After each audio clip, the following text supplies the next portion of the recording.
Work నుండి break తీసుకొని అలా 2 to 3 డేస్లో ట్రిప్ వెళ్ళాలి అనుకుంటే Vizag and Araku are the best places.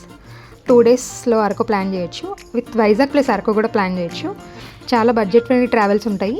We chosen Shivashakti travels. 3 మెంబర్స్కి 9,000. ఓన్లీ మేము అరకు ప్లాన్ చేసుకున్నాం 2 days.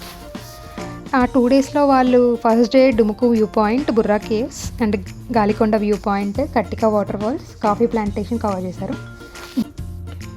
And day 2 Madagada view point. ఈ ప్లేసెస్కి మనం సన్ రైజ్ కంటే బిఫోర్ రీచ్ అయితే సూపర్ ఉంటుంది. సన్ రైజ్ ఎక్స్పీరియన్స్ చేయొచ్చు. అక్కడ ఇంకా ట్రైబల్ డ్రెస్సింగ్ ఉంటుంది, వాళ్ళతో పాటు డ్యాన్స్ చేయొచ్చు, ఇంకా సమ్ అదర్ యాక్టివిటీస్ కూడా ఉంటాయి. And then after that museums cover చేసాం. Tribal museum, coffee museum, chocolate factory, Araku pinery. Then afternoon మేము చాపరాయి వాటర్ ఫాల్స్ రీచ్ అయ్యాం. అక్కడ వాటర్లో ఎంజాయ్ చేసిన తర్వాత then we return back to Vizag. Pickup and drop వాళ్ళే చూసుకుంటారు. సో 3 మెంబర్స్కి 9,000 పడింది. And travel details Shivashakti travels. నేను driver details and travel details డిస్క్రిప్షన్లో ప్రొవైడ్ చేస్తాను.